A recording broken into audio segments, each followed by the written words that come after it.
Bermuda triangle पिछली पीढ़ी के लिए एक पहेली था, अब पहेली नहीं है। वो एक पुराने ज्वालामुखी की जगह है। नीचे कई छोटी चोटियां उठी हुई हैं, समुद्र में नीचे। इटली के तट के आसपास भी यही होता रहता है।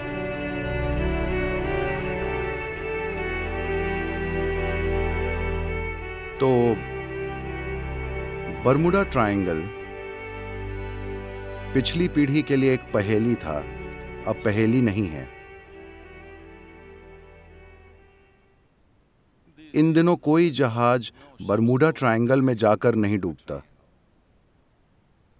बस वहां जहाज चलाना मुश्किल है। एक न्यूज़ चैनल पर एक डॉक्यूमेंट्री में दिखाया गया था कि बॉस्फोरस से जहाज निकालना कितना मुश्किल है। ये समुद्र तुर्की में इस्तांबुल के दो हिस्सों के बीच है, इसे बॉस्फोरस कहते हैं।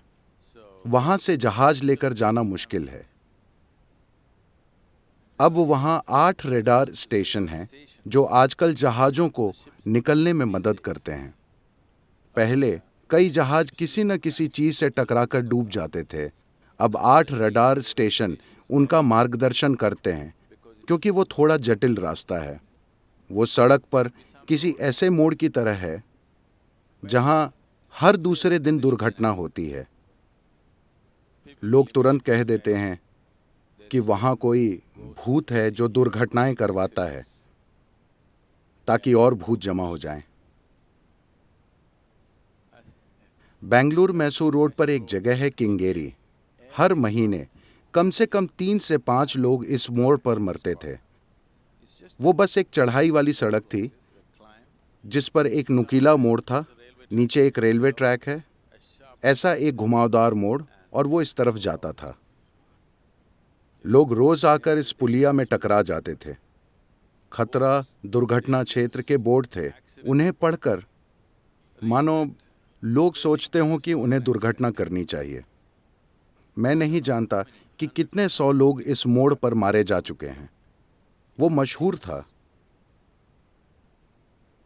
अपनी मोटरसाइकिल पर 1 घंटे 34 मिनट में मैसूर से बेंगलोर पहुंचने का मेरा रिकॉर्ड था। सड़कें ऐसी नहीं थीं जैसी आज हैं। एक दिन मैं पूरी स्पीड से आया और मोड़ने की कोशिश की। मैं लगभग पुलिया में घुस गया था।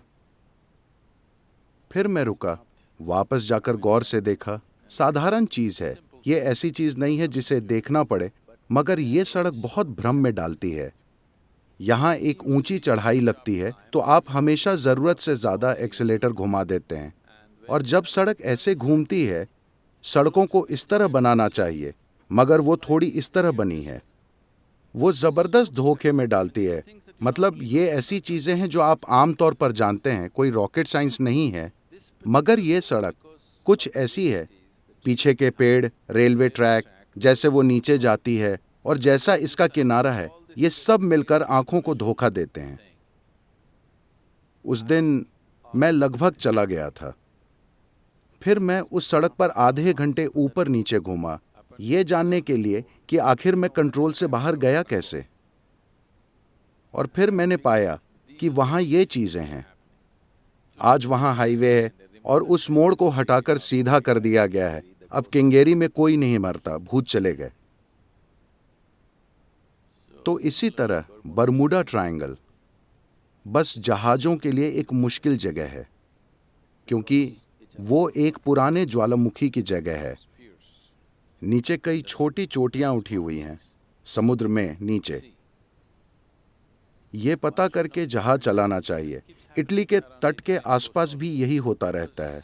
कुछ जगहों से जहाज को ले जाना आसान नहीं होता, उसके लिए थोड़ी कुशलता चाहिए। आजकल ऐसा काफी कम हो गया है। कोई बर्मुडा ट्रायंगल में जाकर गायब नहीं होता, क्योंकि हर जहाज पर बहुत से गैजेट्स होते हैं जो हर चीज दिखा देते हैं।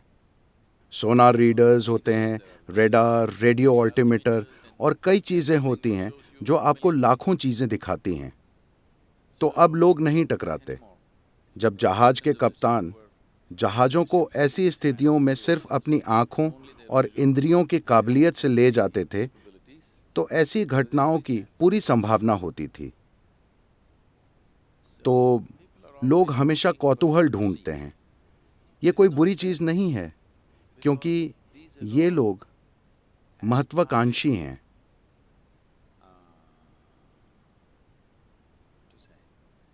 वे रहस्यवाद को जानने की महत्वाकांक्षा रखते हैं, क्योंकि उन्हें कोई तरीका नहीं मिला, तो उन्होंने कोई चीज़ ईजाद कर ली।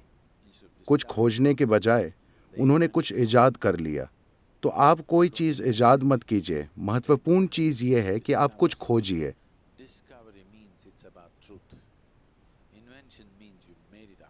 खोज सत्य से जुड़ी होती है। ईजाद मतलब आपकी कल्पना।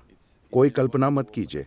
अस्तित्व के द्वार खोलना महत्वपूर्ण है, न कि कोई कल्पना कर लेना।